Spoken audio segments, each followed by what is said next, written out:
নমস্কার, আমি শ্রীপর্ণা রয়েছি আপনাদের সঙ্গে। আপনারা দেখছেন নিউজ টুডে। রাজ্য পুলিশের ডিজি রাজীব কুমারকে সরানোর নির্দেশ দিল নির্বাচন কমিশন।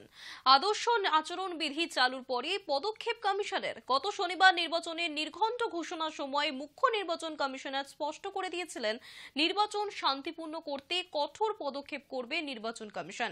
ভোট ঘোষণার এক মাস আগে প্রত্যেক রাজ্যে একটি নির্দেশিকা গিয়েছিল। সেখানে বলা ছিল, যেখানে 3 বছরের বেশি সময় ধরে কোনো আধিকারিক কাজ করছেন তাদের বদলি করতে হবে।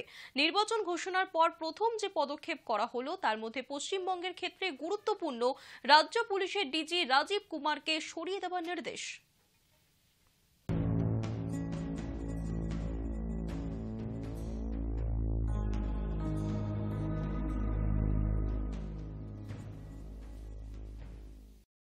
রাজনীতির সময় পাবেন, এখন মানুষের পাশে থাকুন। গার্ডেন ব্রিজ ঘটনায় বিরোধীদের মন্তব্যের জবাব দিলেন অভিষেক বন্দ্যোপাধ্যায়। যতটুকু আমি গণমাধ্যমে দেখেছি, আপনারা জানেন সকালবেলা মুখ্যমন্ত্রী পৌঁছেছে সেখানে এবং যা নির্দেশিকা দেওয়ার প্রশাসনের তরফ থেকে তিনি দিয়েছেন। তবে যে ঘটনাটা ঘটেছে অত্যন্ত দুঃখজনক, দুর্ভাগ্যজনক এবং বেদনাদায়ক, এবং এ নিয়ে আমি মনে করি রাজনীতি করা উচিত নয়। বিরোধী রাজনৈতিক দল যারা ইতিমধ্যেই অভাব অভিযোগের আঙুল তোলা শুরু করেছে, আমি তাদেরকে অনুরোধ করব যে রাজনীতিটা দুদিন পরে করলেও হবে।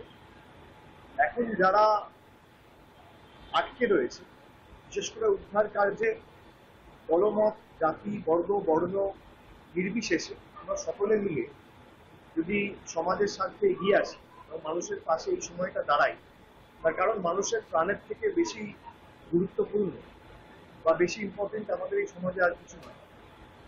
আমি তাই অনুরোধ করব যে রাজনীতি 48 ঘন্টা পরেও হবে, দুদিন পরে করলেও হবে।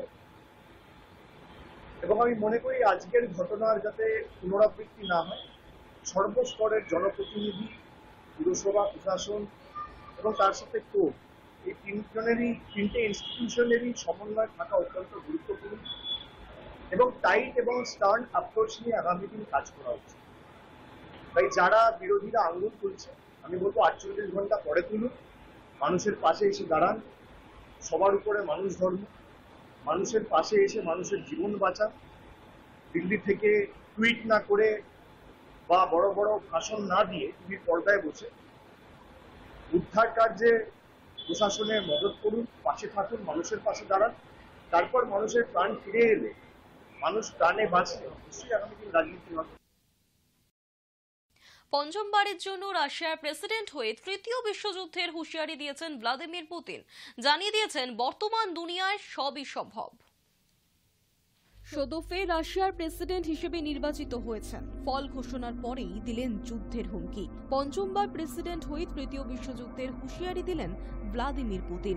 সাফ জানিয়ে দিলেন, বর্তমান দুনিয়ায় সবই সম্ভব, ফলে আরও একটা বিশ্বযুদ্ধ হতেই পারে। রুশ প্রেসিডেন্ট পশ্চিমী দেশগুলিকে হুঁশিয়ারি দিয়ে বলেন যে রাশিয়া এবং আমেরিকা ন্যাটো বাহিনীর মধ্যে যদি এভাবেই বিরোধ বাড়তে থাকে, তবে তার অর্থ হল পৃথিবী তৃতীয় বিশ্বযুদ্ধ থেকে এক ধাপ দূরেই দাঁড়িয়ে রয়েছে। প্রসঙ্গত, কয়েকদিন আগেই ফরাসি প্রেসিডেন্ট ইমানুয়েল ম্যাক্রো বলেছিলেন যে রাশিয়ার বিরুদ্ধে যুদ্ধের জন্য তৈরি থাকতে হবে ইউরোপকে। রবিবার রাশিয়ার নির্বাচনের ফল প্রকাশের পরেই সাংবাদিকদের মুখোমুখি হন পুতিন। সেখানেই তাকে প্রশ্ন করা হয়, রাশিয়ার সঙ্গে কি সরাসরি সংঘাতে নামতে পারে ন্যাটো? তার উত্তরে তৃতীয় বিশ্বযুদ্ধের হুঁশিয়ারি দিয়ে পুতিন বলেন, বর্তমান দুনিয়ায় সবই সম্ভব। তার কথায় সকলের কাছেই বিষয়টা খুব পরিষ্কার। রাশিয়ার সঙ্গে ন্যাটো যদি সরাসরি যুদ্ধ শুরু করে, তাহলে তৃতীয় বিশ্বযুদ্ধ খুব বেশি দেরি নেই। তবে আমার মনে হয় কেউই চান না যে রাশিয়ার সঙ্গে যুদ্ধে জড়িয়ে পড়ুক ন্যাটো। Думаю, что все возможно в современном мире, но я уже говорил, и это понятно для всех, что это будет в одном шаге от полномасштабной Третьей мировой войны. Думаю, что в этом вряд ли кто-нибудь заинтересован.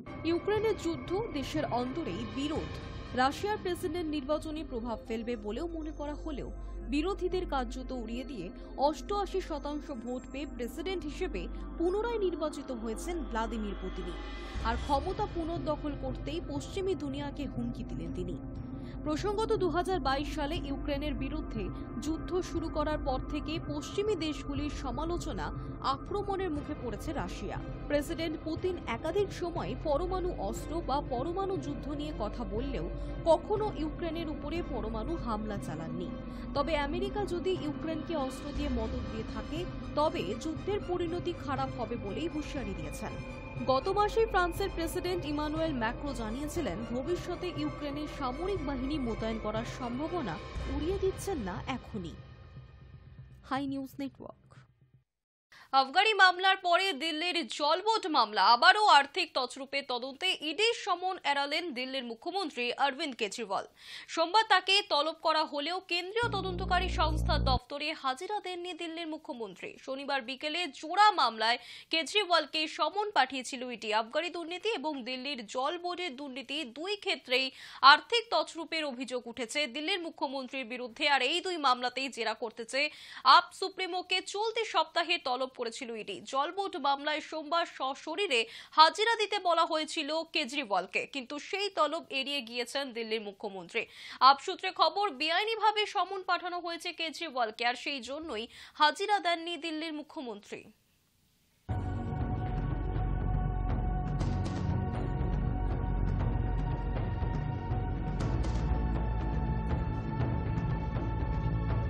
মালগাড়ির ধাক্কায় লাইনচ্যুত ট্রেনে 4টি কামরা। মধ্যরাতে সুপারফাস্ট ট্রেনের সঙ্গে মালবাহী ট্রেনের ধাক্কা রাজস্থানে। ফের বড়সড় দুর্ঘটনার কবলে রেল। মালগাড়ির ধাক্কায় লাইনচ্যুত ট্রেনে 4টি কামরা। মধ্যরাতে সুপারফাস্ট ট্রেনের সঙ্গে মালবাহী ট্রেনের ধাক্কা রাজস্থানে। সংঘর্ষের ফলে লাইনচ্যুত হয়ে পড়ে সুপারফাস্ট ট্রেনের 4টি কোচ এবং ইঞ্জিন। হতাহতের কোনো খবর নেই এই ঘটনায়, তবে একাধিক যাত্রী এই ঘটনায় আহত হয়েছেন বলে স্থানীয় সূত্রে খবর। রবিবার রাত 1টা নাগাদ রাজস্থানের অজমেরের মাদা স্টেশনের কাছে এই দুর্ঘটনাটি ঘটেছে। গুজরাতের সবরমতী থেকে উত্তরপ্রদেশের আগ্রার দিকে যাচ্ছিল সবরমতী আগ্রা সুপারফাস্ট ট্রেন। রাজস্থানের অজমেরের মাদা স্টেশনে পৌঁছানোর মুখে একটি মালবাহী ট্রেনের সঙ্গে ধাক্কা লাগে ট্রেনটির। সংঘর্ষের ফলে ট্রেনের 4টি কোচ লাইনচ্যুত হয়ে যায়। লাইন থেকে ছিটকে যায় ট্রেনের ইঞ্জিনও। সুপারফাস্ট ট্রেনের এক যাত্রী জানান, যে সময় ঘটনাটি ঘটেছে সেই সময় ট্রেনের অধিকাংশ যাত্রী ঘুমিয়েছিলেন। হঠাৎ জোর শব্দে সকলের ঘুম ভেঙে যায়। তীব্র শব্দ পাওয়ার পর ঘটনাস্থলে ছুটে যান রেলকর্মী এবং স্থানীয় বাসিন্দারা। কিছুক্ষণের মধ্যে উদ্ধারকারী দলও গিয়ে পৌঁছয় ঘটনাস্থলে। যাত্রীদের দুর্ঘটনাস্থল থেকে উদ্ধার করা হয়। এই ঘটনায় কেউ নিহত না হলেও আহত হয়েছেন একাধিক যাত্রী। তাদের উদ্ধার করে নিকটবর্তী হাসপাতালে নিয়ে যাওয়া হয়েছে। লাইনের উপর থেকে সুপারফাস্ট ট্রেনের কোচগুলি সরানোর ব্যবস্থা করা হচ্ছে। আর এই দুর্ঘটনার ফলে ট্রেন চলাচল সামান্য বিঘ্নিত হয়েছে বলে স্থানীয় সূত্রে খবর। यहाँ पर 3 लाइनें हैं, up main line, down main line and Ajmer bypass line. जी, up main line, down main line. तो डाउन मेन से गाड़ी आ रही थी, होम सिग्नल उसका रेड था। उसको जो पायलट्स को कंट्रोल करने में थोड़ा वक्त लग गया। इधर से दूसरी गुड्स ट्रेन मेरी क्रॉस कर रही थी, तो वो कंट्रोल करने में देरी हो गई और उनके दोनों साइड से रगड़ खा गई, जिसके कारण ट्रेन के कुछ कोचेज डिरेल हो गए हैं। चोट किसी को नहीं लगी, किसी का कोई बड़ी चोट नहीं लगी है। एक आदमी को फर्स्ट एड, थोड़ी सी खुर्च लगी थी, उसको फर्स्ट एड दे करके फर्स्ट एड दिया गया। देन हम लोगों ने वो ट्रेन भी यहाँ से साइड से चालू हो गई। 3 में से 2 लाइनों पर ट्रेन की आवागमनी चालू हो गई है। नहीं, एक ट्रैक पे 2 ट्रेन नहीं थी, एक डाउन मेन से दूसरी जा रही थी। तीसरी जो लाइन है मेरी बाईपास लाइन से क्रॉस कर रही थी। ऐसा नहीं है कि एक ही ट्रैक पे ऊपर 2 हैं, कोई सिग्नल फेलियर या कोई टेक्निकल फेलियर इसमें कोई नहीं है। नहीं, वो जो क्योंकि goods train loaded goods train थी, क्लिंकर से भरी हुई थी, तो उसमें वजन बहुत था। तो जब 2 हैवी, एक हैवी और एक हल्के, एक हैवी और प्लीज आगे हो जाइए थोड़ा, एक हैवी और एक लाइट जो व्हीकल जो साइड में गुजरते हैं, तो हल्के वाला व्हीकल साइड पे हो जाता है। व्हीकल 2 रास्ते हमने 2 लाइन फिट हो गई हैं। जैसे अभी देख रहे हैं राजधानी आ चुकी है, सबसे पहले भी यहाँ से एक ट्रेन गुजर चुकी है। अब मेरी राजधानी प्रॉपर पाथ पर आ रही है, तो वो राजधानी अभी क्रॉस करेगी यहाँ। सर 2 रूट अभी चालू हो गए हैं, तो जो पहले जो रात से प्रभावित हुए थे, जिनको ट्रेन को कंट्रोल किया गया था, अब उन ट्रेन को पहले निकालेंगे। हमने यहाँ पर 3 ऑफिसर्स की कमेटी को गठित कर दिया गया है, वो इसकी जांच कर रही है। इतना पता टेक्निकल फेलियर कहीं नहीं है, तो ये तो पक्का सर्टेन हो गया, टेक्निकल फेलियर कहीं नहीं है, कहीं ना कहीं ह्यूमन एरर जरूर हुई है। वो ह्यूमन एरर किस कारणों से हुई है वो कमेटी तहकीकात करके फिर बताएगी। जो जहाँ से जो प्रभावित गाड़ी थी उसको अजमेर ले जाया गया, अजमेर में उनको चाय पानी नाश्ता कराया गया एंड देन फिर आगे उस ट्रेन को यहाँ से चलता कर दिया गया। वंदे भारत उसके बारे में मुझको अभी जानकारी नहीं है, मैं पता लगते आपको बताऊंगा। तो सर अभी बात करें तो कितनी ट्रेनें मतलब इससे प्रभावित हो रही होंगी? मुझको इस वक्त इसकी मैं साइट पर हूँ, साइट रेस्टोरेशन देख रहा हूँ, तो मुझे उसके कितना टाइम लग जाएगा? मतलब 3 लाइन में से 2 लाइन पर का फिटनेस दिया जा चुका है, 3rd लाइन बची है। वो अभी जो ऑफिसर से मैं मीटिंग करके उनसे टाइम लूंगा एग्जैक्टली कब तक हो पाएगा, बट मैं मानता हूँ कि अभी 4-5 घंटे लगेंगे। High news network. মাঝরাস্তায় খেলনা গাড়ির মতো উল্টে গেল বাস, জখম কমপক্ষে 14 জন। মেচেদা হলদিয়া যাওয়ার সময় অঘটন রাধামণি বাস স্ট্যান্ডের পরেই গৌরঙ্গপুর এলাকায় উল্টে গেল বাস। আহতরা প্রত্যেকেই ভর্তি হাসপাতালে। সোমবার ঘড়ির কাঁটায় তখন সকাল 10:40। মেচেদা থেকে হলদিয়ার দিকে যাত্রীবাহী বাসটি যাচ্ছিল, রাধামণি বাস স্ট্যান্ডের পরেই গৌরঙ্গপুর এলাকায় বাসটি উল্টে যায়। বাসের ভেতরে এদিক ওদিক ছিটকে পড়েন যাত্রীরা, কম বেশি সকলেই চোট পেয়েছেন। তাদের মধ্যে 14 জনের আঘাত গুরুতর। খবর পেয়ে তমলুক থানার পুলিশ ঘটনাস্থলে পৌঁছয়। আহতদের উদ্ধার করে তাম্রলিপ্ত মেডিকেল কলেজ এবং হাসপাতালে নিয়ে যাওয়া হয়েছে। দুর্ঘটনাগ্রস্ত বাসের এক যাত্রীর দাবি, বাসটি যথেষ্ট দ্রুত গতিতে চলছিল। বেশ কিছুক্ষণ ধরে পিছনে থাকা বাস সহ একাধিক গাড়িকে ওভারটেক করার চেষ্টা করে বাসটি, আর তার ফলে এই অঘটন।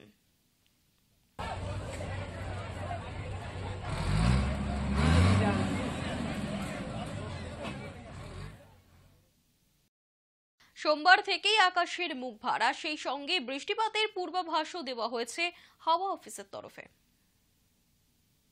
আকাশের মুখ ভার, কলকাতা সহ দক্ষিণবঙ্গের জেলাগুলিতে মেঘলা আকাশ।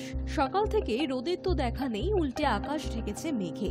সেই সঙ্গে বৃষ্টিপাতের পূর্বাভাসও দেওয়া হয়েছে হাওয়া অফিসের তরফে। আলিপুর আবহাওয়া দপ্তর সূত্রে জানা গিয়েছে, পড়শি রাজ্যগুলিতে বিস্তৃত থাকা শক্তিশালী অক্ষরেখার জেরেই বঙ্গের আকাশে মেঘের ঘনঘটা। এই অক্ষরেখার জেরে আগামী কয়েকদিন বৃষ্টি হতে পারে পশ্চিমবঙ্গের বিভিন্ন জেলাতে। সেই সঙ্গে বইবে দমকা বাতাস। 50 থেকে 60 কিলোমিটার প্রতি ঘন্টা বেগে ঝোড়ো হাওয়া বইতে পারে, এমনটাই সতর্ক করছে হাওয়া অফিস। সেই সঙ্গে রয়েছে বজ্রপাতের সতর্কতাও। আলিপুর আবহাওয়া দপ্তর জানাচ্ছে, সোমবার 2 মেদিনীপুর, ঝাড়গ্রাম, বাঁকুড়া, পুরুলিয়ায় হালকা থেকে মাঝারি বৃষ্টিপাত হতে পারে। সেই সঙ্গে 30 থেকে 40 কিলোমিটার প্রতি বেগে বইতে পারে ঝোড়ো হাওয়া। মঙ্গলবার এই বৃষ্টির পরিমাণ বাড়বে, এমনটাই আশঙ্কা হাওয়া অফিসের। পশ্চিম মেদিনীপুর, বাঁকুড়া, পুরুলিয়া, পূর্ব এবং পশ্চিম বর্ধমান, হাওড়া এবং হুগলিতে বিক্ষিপ্ত বৃষ্টির পূর্বাভাস দেওয়া রয়েছে আলিপুর আবহাওয়া দপ্তরের তরফে।